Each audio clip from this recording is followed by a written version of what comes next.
Hello everyone, welcome to my YouTube channel. Guys, आज UP TET के series में हम हिंदी से अलंकार पढ़ने वाले हैं।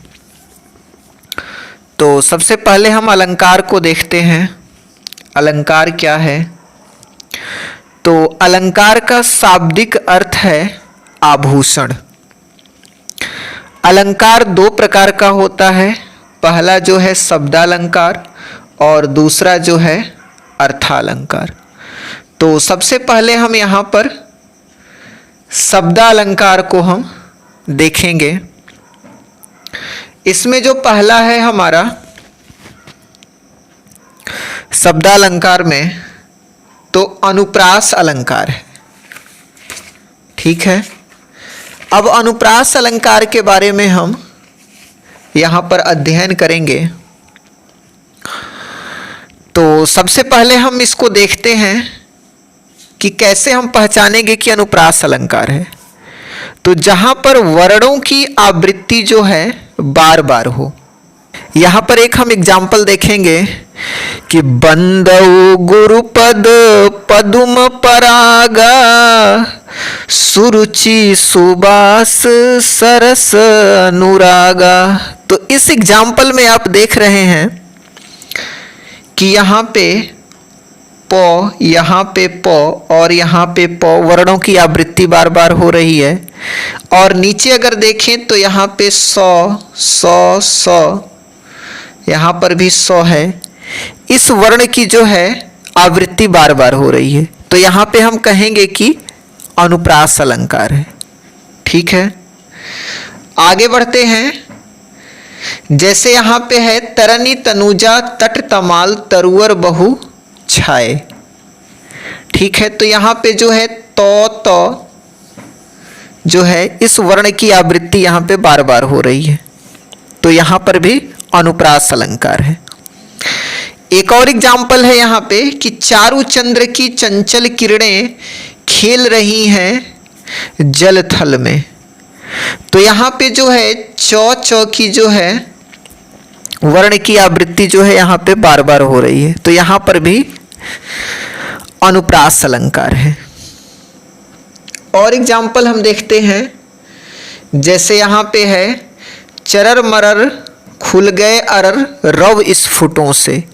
तो यहाँ पे रॉ जो है यहाँ पे आया है।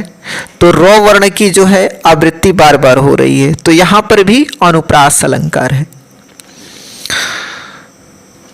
आगे देखते हैं। अगला एग्जाम्पल है हमारा कि मुदित महीपति मंदिर आए सेवक सचिव सुमंत बुलाए। अब ये जो एग्जाम्पल है इसमें आप देखेंगे कि मोम वर्ण की आवृत्ति यहाँ पे बार बार हो रही है। और नीचे वाले में जो है सौ वर्ण की आवृत्ति यहाँ पे बार बार हो रही है। तो यहाँ पर भी अनुप्रास अलंकार है। ठीक है। अब आगे बढ़ते हैं। अगला जो है ये हमारा जो है यमक अलंकार है। तो यमक अलंकार को देखते हैं। तो जहां शब्दों की आवृत्ति हो और अर्थ अलग अलग हो, यहां पर शब्दों की आवृत्ति आपको देखने को मिलेगी। जैसे कि सारंग लय सारंग चली करी सारंग की ओट आ सारंग झीनो पाई के सारंग कई गई चोट। तो यहाँ पे जो सारंग है, ये सारंग शब्दों की जो है यहाँ पे आवृत्ति बार बार हो रही है। और सबका यहाँ पे अलग जो है अर्थ जो है अलग अलग है। ठीक है। तो यहाँ पे जो है यमक अलंकार हो जाएगा। आगे बढ़ते हैं। एक और एग्जाम्पल देखते हैं। तीन बेर खाती थी वो तीन बेर खाती है। तो यहाँ पे जो बेर है ये शब्द की जो है आवृत्ति यहाँ पे बार बार हुई है और दोनों का अर्थ यहाँ पे अलग है। एक और एग्जाम्पल है कि वही मनुष्य है कि जो मनुष्य के लिए मरे। तो यहाँ पे मनुष्य शब्द की आवृत्ति बार बार हुई है, तो यहां पर भी यमक अलंकार है। एक और एग्जाम्पल से इसको समझते हैं कि काली घटा का घमंड घटा। तो यहां पे जो है घटा जो है, घटा शब्द की जो है आवृत्ति बार बार हुई है, तो यहां पर भी यमक अलंकार है। एक और एग्जाम्पल है कि जेते तुम तारे तेते नभ में न तारे हैं। तो यहाँ पे जो है तारे शब्द की जो है आवृत्ति हुई है, तो यहाँ पर यमक अलंकार है। ठीक है, जब शब्द की आवृत्ति भी आप देखेंगे कई बार हो तो वहाँ पर आप ऐसे ही जान जाएंगे कि यमक अलंकार है। ठीक है, जैसे यहाँ पर है कि कनक कनकते 100 गुनी मादकता अधिकाय, या खाए बौराए जग वा पाए बौराए। तो यहाँ पे कनक कनक जो है इस शब्द की आवृत्ति हुई है, जहाँ पे एक कनक का मतलब सोना और दूसरे का धतूरा होता है। तो आपको अर्थ नहीं भी अगर आपको पता है, बस अगर शब्द की आवृत्ति आप एक से अधिक बार देख लें तो वहाँ पे आप आसानी से जान सकते हैं कि यमक अलंकार है। ठीक है, आगे बढ़ते हैं और एग्जाम्पल यहाँ पे देखते हैं कि लाल चेहरा है नहीं फिर लाल किसके। तो यहाँ पे लाल लाल शब्द की जो आवृत्ति है बार बार हुई है, तो आसानी से हम कह देंगे कि यहाँ पे यमक अलंकार है। अगला एग्जाम्पल है कबीरा सोई पीर है जे जाने पर पीर, जे पर पीर न जानई सो काफिर बे पीर। तो यहाँ पे जो है पीर पीर जो है इस जो शब्द की आवृत्ति हुई है, तो हम कहेंगे कि यहाँ पे यमक अलंकार है। एक और एग्जाम्पल है कि कहें कबीर बेनी बेनी ब्याल की चुराई लेनी। तो यहाँ पे बेनी बेनी शब्द की आवृत्ति हुई है, तो यहाँ पे यमक अलंकार है। आगे बढ़ते हैं, अब तीसरे नंबर पे है हमारा श्लेष अलंकार। तो श्लेष अलंकार को देखते हैं, तो जहां कोई शब्द एक ही बार प्रयुक्त हो लेकिन प्रसंग भेद में उसके अर्थ अलग अलग हो। शब्द एक ही बार प्रयोग होगा लेकिन उसका प्रसंग भेद में जो है उसका अर्थ अलग अलग हो जाएगा। जैसे रहीमन पानी राखिए बिन पानी सब सून, पानी गए न उबरे मोती मानुष चून। तो यहाँ पे जो पानी जो है शब्द, पानी के लिए जो मोती जो है, यहाँ पे मोती का एक मतलब यहाँ पे चमक हो जाएगा। उसके बाद मानुष है, तो मानुष का यहाँ मतलब प्रतिष्ठा हो जाएगा, प्रतिष्ठा। और चून का मतलब यहाँ पे हो जाएगा जल। तो इसका जो है प्रसंग भेद में इसके अर्थ जो हैं अलग अलग यहाँ पे हो जाएंगे। एक और एग्जाम्पल से इसको समझते हैं कि चरण धरत चिंता करत चितवत चारों ओर, सुबरन को खोजत फिरत कवि व्यभिचारी चोर। तो यहाँ पे जो सुबरन है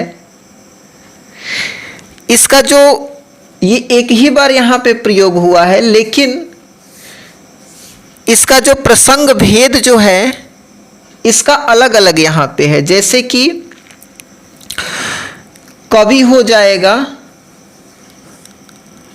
तो कवि क्या खोजेगा? सुंदर शब्द। सुवर्ण का मतलब यहाँ पे कवि के लिए सुंदर शब्द है। प्रसंग भेद में यहाँ पे कवि के लिए सुवर्ण का अर्थ क्या है? सुंदर शब्द। ठीक है ना। और व्यभिचारी के लिए क्या है? तो व्यभिचारी के लिए सुवर्ण का अर्थ हो जाएगा सुंदर स्त्री। ठीक है। और चोर के लिए सुवर्ण का अर्थ क्या हो जाएगा?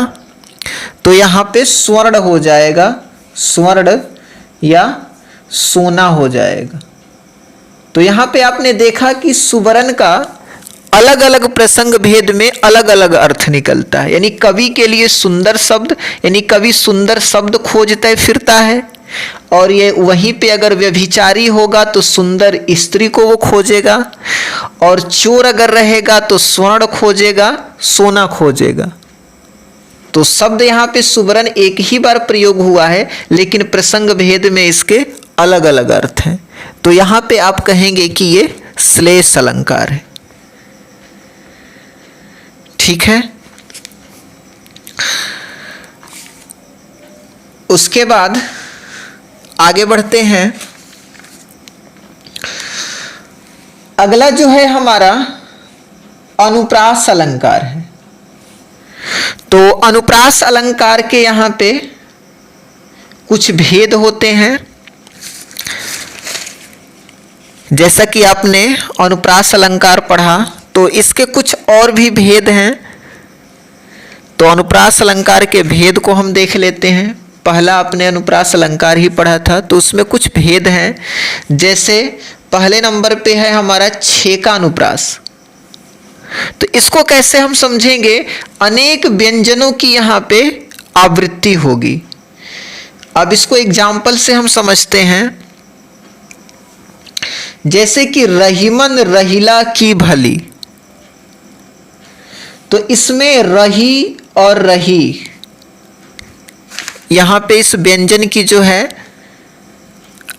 आवृत्ति हुई है, तो यहां पे कहेंगे कि छेका अनुप्रास है। ठीक है।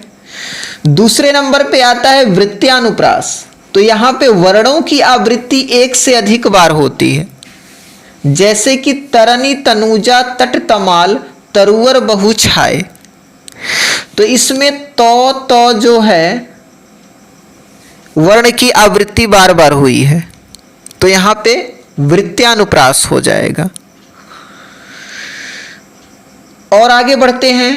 इसी में जो अगला है लाटानुप्रास है। तो लाटानुप्रास क्या है कि जहां पर एक वाक्य दो या दो से अधिक बार आए, तो वहां पे लाटानुप्रास होता है। एग्जाम्पल से इसको समझते हैं कि हमको लिख्यों है कहाँ, हमको लिख्यों है कहाँ, हमको लिख्यों है कहाँ, कहन सबे लगी। तो लाटानुप्रास में आप देख रहे हैं कि एक वाक्य दो या दो से अधिक बार आया है। हमको लिख्यों है कहाँ, हमको लिख्यों है कहाँ, हमको लिख्यों है कहाँ, 3 बार आया है, तो यहां पे लाटानुप्रास हो जाएगा। ठीक है। आगे बढ़ते हैं। अगला है हमारा श्रुत्यानुप्रास। यहां पे अंतिम वर्ण समान हो। श्रुत्यानुप्रास में जो है अंतिम वर्ण समान होगा। जैसे कहत नटत रीझत खिझत मिलत खिलत लजीजात, तो यहां में जो अंतिम वर्ण यहां पे तो आया है और यहां पर भी तो आया है, तो दोनों यहां पे समान है, तो यहां पे कहेंगे कि श्रुत्यानुप्रास है। अगला जो है अगला अंत्यानुप्रास, जहां पंक्ति में अंतिम वर्ण समान हो, या कहें कि तुकबंदी हो, तुकबंदी जहां पे किया गया हो, तो वो अंत्यानुप्रास के अंतर्गत आता है। एग्जाम्पल से इसको समझते हैं कि नाथ शंभु धनी धनु बंझनिहारा हुई है कोई एक दास तुम्हारा। तो इसमें जो अंतिम वर्ण जो है हारा हारा आया है, या इसको कहें कि यहाँ पे तुकबंदी हुआ है, बंझनिहारा और तुम्हारा। तो हारा हारा जो दोनों में जो है एक तरह से वर्ण समान है, या कहें कि यहाँ पे तुकबंदी हुआ है, तो यहाँ पे क्या है? अंत्यानुप्रास है। आगे बढ़ते हैं। अगला जो हमारा है वक्रोक्ति अलंकार है। वक्रोक्ति अलंकार किसे कहते हैं? जहां कोई टेढ़ा मेढ़ा अर्थ निकले, तो वहां पे वक्रोक्ति अलंकार है। एग्जाम्पल से इसको समझते हैं कि द्वार पर को पिए हरि तरु शाखा जाह प्रिय मधुसूदन तेरव का काम। तो यहां पे जो है वक्रोक्ति अलंकार हुआ है, यानी हरि का मतलब यहां पे अलग अलग अर्थ है। यानी कि द्वार पर को, द्वार पे कौन है, तो प्रिय हरि। तो हरि का मतलब है कि हरि का मतलब क्या होता है, बंदर होता है। तो यहाँ पे समझा गया है कि यहाँ पे बंदर है, तो कहा गया है कि तरु शाखा जाए, यानी कि आप पेड़ पे जाइए। फिर दूसरी बार कहा गया है कि प्रिय मधुसूदन, तो यहाँ पे कहा गया है कि 13 को काम। तो यहाँ पे जो है एक तरह से कहा जाए कि टेढ़ा मेढ़ा अर्थ निकाला गया है। ठीक है, कि अर्थ जो है अलग अलग भी निकाला जा सकता है। तो यहां पे हम कहेंगे कि वक्रोक्ति अलंकार है। आगे बढ़ते हैं। अगला जो है पुनरुक्ति अलंकार। तो जहां पर एक शब्द लगातार 2 बार कहा जाए लेकिन अर्थ समान हो, जहां पर एक शब्द को लगातार 2 बार कहा गया हो लेकिन अर्थ जहां पे समान हो, तो वहां पे हम कहेंगे कि पुनरुक्ति अलंकार है। जैसे एग्जाम्पल से इसको समझते हैं कि धीरे धीरे फिर बढ़ा चरण बाल की कोलियों का प्रांगण। तो यहां पे जो है एक शब्द लगातार 2 बार कहा गया है धीरे धीरे, लेकिन अर्थ दोनों का यहां पे समान ही है। ऐसा नहीं कि इस धीरे का अर्थ अलग है, इसका अर्थ अलग है, दोनों का अर्थ समान है और लगातार 2 बार एक ही शब्द कहा गया है। तो यहां पे हम कहेंगे कि ये पुनरुक्ति अलंकार है। अब आते हैं दूसरे नंबर पे अर्थालंकार को पढ़ते हैं। तो अर्थालंकार में जो पहला आता है हमारा उपमा अलंकार आता है। अब उपमा अलंकार को हम कैसे समझेंगे, तो जहां पे सा, जैसा, ज्यों, सदृश, समान या तुलना किया जाए तो वहां पे कहेंगे कि उपमा अलंकार है। अब जैसे मुख चंद्र सा सुंदर है, तो यहां पे सा आ गया है, तो यहां पे उपमा अलंकार है। आगे बढ़ते हैं। सो शिव धनु मृणाल की नाई, तो रहूं राम गणेन गोसाई।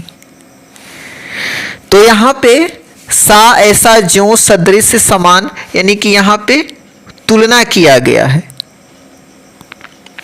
तो तुलना जब होगा तो भी हम यहां पे कहेंगे कि उपमा अलंकार है।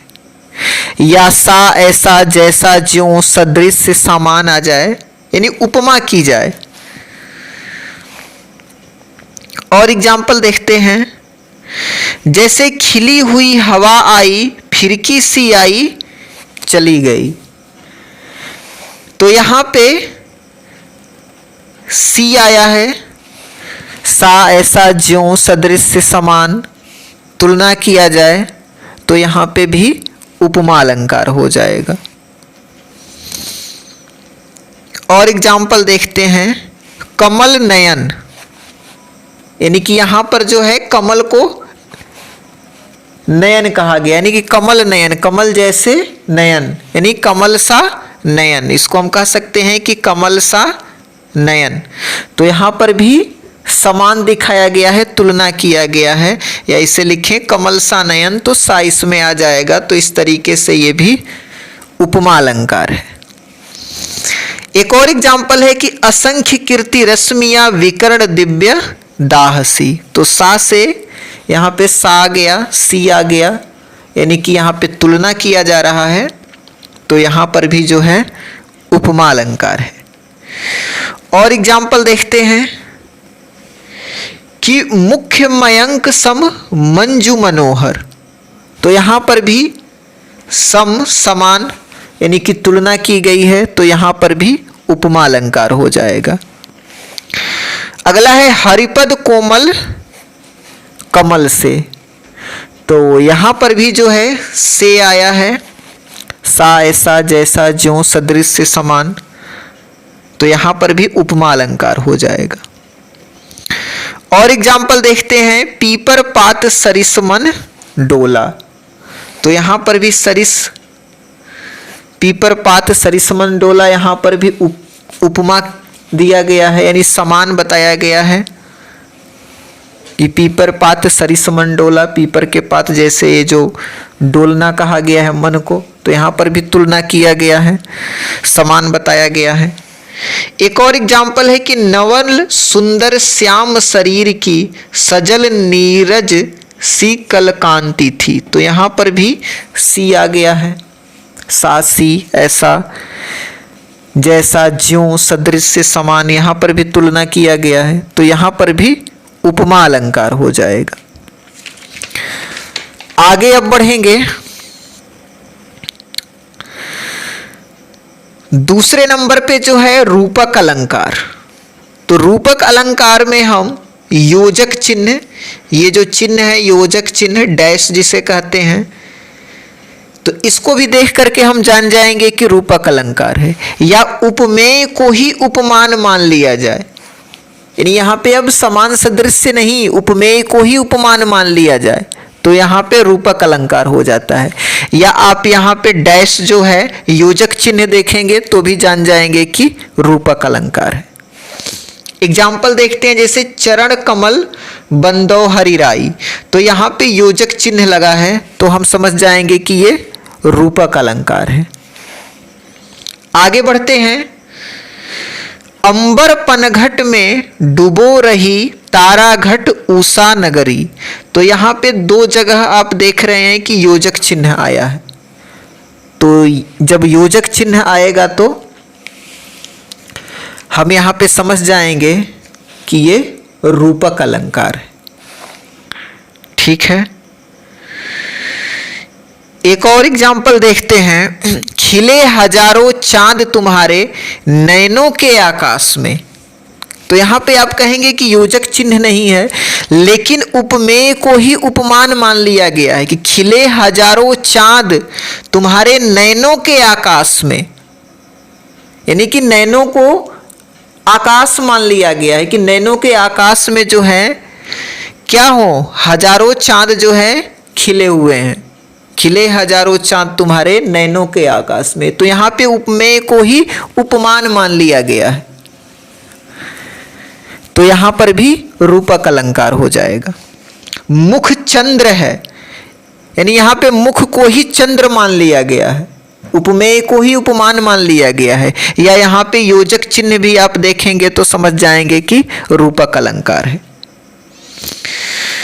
और एक एग्जाम्पल देखते हैं कि मैया मैं तो चंद्र खिलौना लय हूं, यानी कि चंद्र को ही खिलौना कहा गया है कि मैया मैं तो चंद्र खिलौना लय हूं, यानी चांद का मुझे खिलौना ही चाहिए, तो यहां पर भी उपमेय को ही उपमान मान लिया गया है।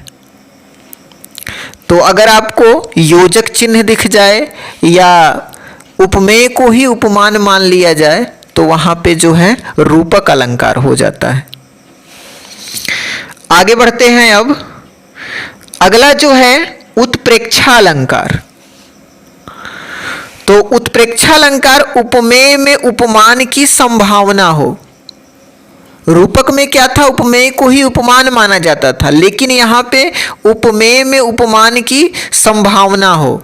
या ट्रिक जो है मनो मनु मनोहु जनो जनो जनहु, ऐसा आपको अगर देखने को मिल जाए तो वहां पे कहेंगे कि उत्प्रेक्षा अलंकार है।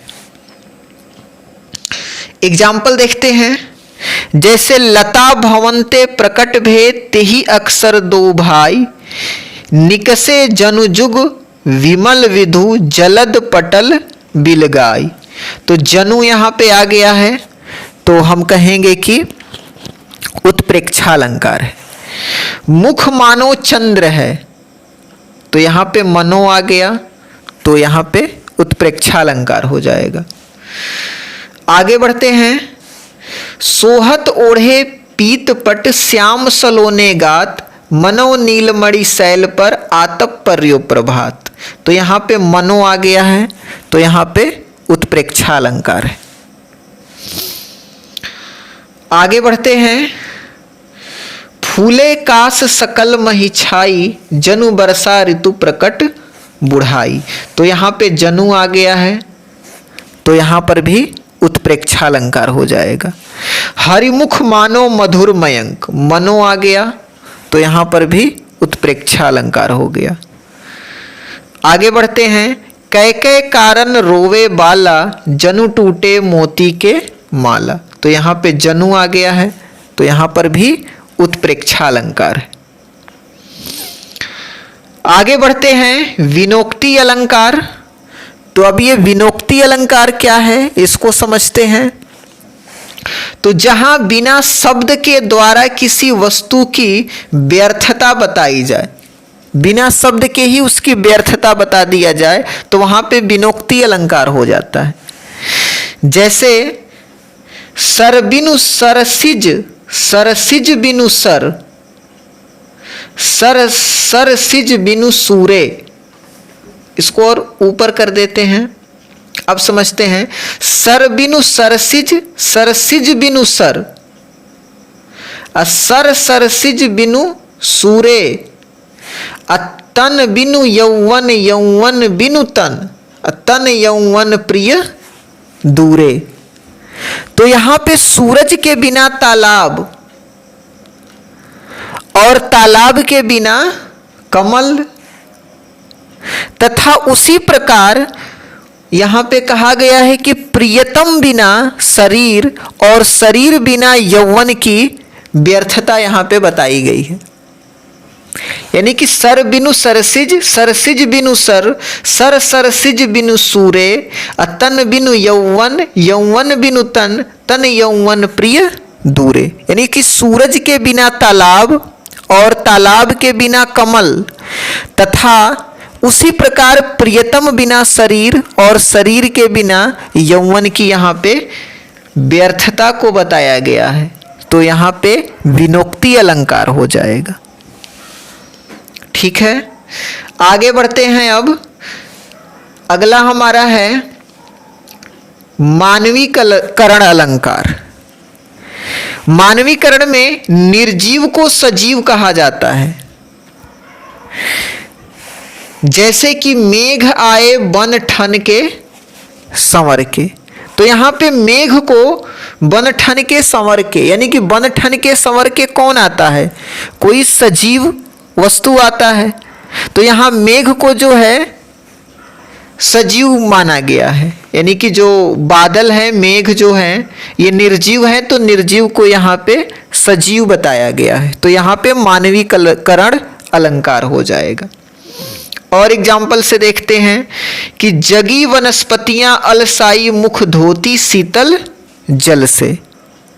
अब यहाँ पे जो है जगी वनस्पतियां अलसाई, मुख धोती शीतल जल से, यानी मुख धोने का कार्य कौन करेगा, सजीव वस्तु करेगा। तो यहाँ पर भी जो है निर्जीव को सजीव बताया गया है। तो यहाँ पर भी मानवीकरण अलंकार है। एक और एग्जाम्पल देखते हैं कि ऊषा सुनहले तीर बरसाती, जय लक्ष्मी सी उदित हुई। तो अब ऊषा को जो है ये निर्जीव है, इसको सजीव बताया गया है कि ये तीर बरसाती हुई जय लक्ष्मी सी उदित होती है, यानी कि निर्जीव को सजीव बताया गया है। यहां पर भी मानवीकरण अलंकार है। अगला देखते हैं। अगला जो है हमारा असंगति अलंकार है।